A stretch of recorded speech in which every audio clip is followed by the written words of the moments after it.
Assalamu alaikum wa rahmatullahi ta'ala wa barakatu. Yan uwana mata ni ce dai Yasmin Harka. Yau na zo da bayani ne akan alamomin da mace take nunawa idan tana so a cita. Amma kafin nan an yi election lafiya? To alhamdulillah. Allah ya kare mu da lafiya da zama lafiya da kuma abin da lafiya za ta ci. Sannan ina ɗauke da bayanin da zai amfane mu ga baki ɗaya daga ɓangaren mata har maza. Domin yau zan yi bayani ne akan alamomin da mace take nunawa idan tana son namiji ya ci ta.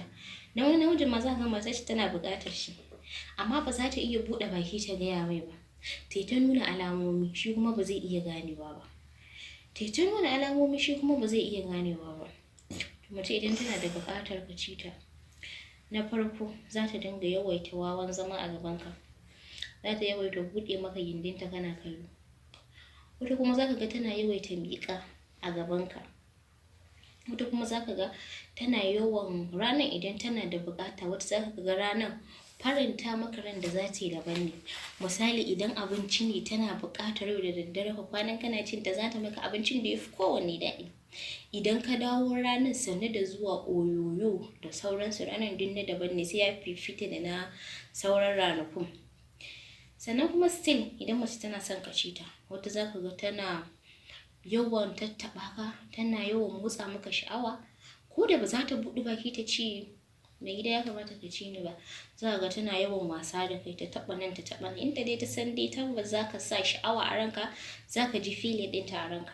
To wasu mazan ba su ganewa, ba su iya zuwa su biya ma matansu bukata, sai dai idan su tasa bukatar ta tashi.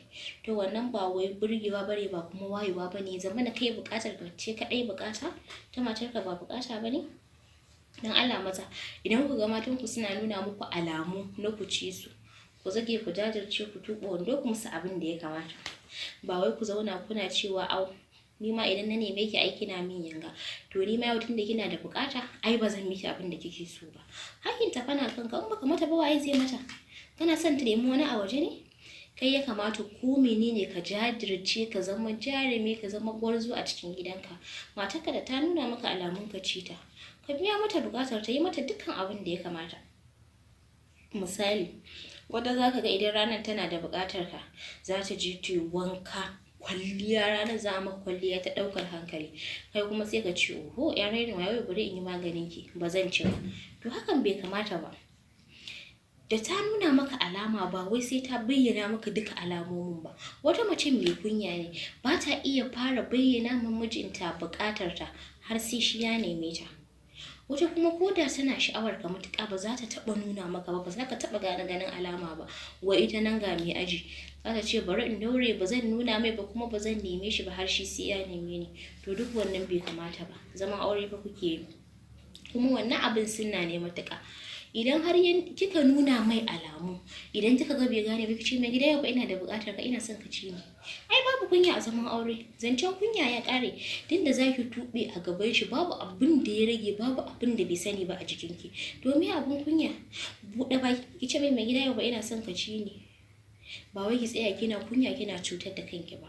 Don kunya wani bin yana da amfani kuma yana da rana, amma yakan tauye ma mutane da dama hakinsu, kuma yakan cutar da mutane da dama. Babu kunya fa a zamantakewar aure, saboda mijinki ne, ya zama uwa, ya zama uba a gare ki, ya zama gabaki ɗaya shine sirrin ki ma. To menene abun kunya? Ai daga ran da aka shafa Fatiha, aka ce Fatiha ma na ɗaura muku aure, a kunyan nan gefe ki jajirce, ki zo ki zaman ibada, kuma ki kasance mai faranta wa mijinki rai a koda yaushe. Don Allah in ma kina da kunyar, raba ta biyu ki ajiye rabi. Ki maye gurbin rabin nan da rashin kunya. Ba wai rashin kunya fitsara da ke ki nuna ke kin isa ba, a'a. Rashin kunyar shine ki kasance jajirtacciya gurin faranta wa mijinki rai. Wannan ba zai zama rashin kunya ba, saboda kunya tana cutar da mata matuƙa a zamantakewar aure.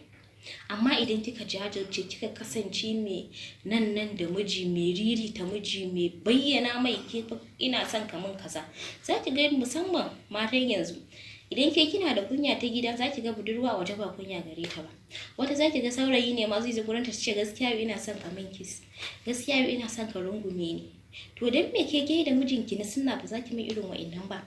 ki bari wata can a waje tana mai. Dan Allah mata ku jajirce kuma ku dage kuma ku daure ku kasance masu biya wa mazajen ku bukata. Ku dinga nuna jin daɗin ku a fili. Nagode.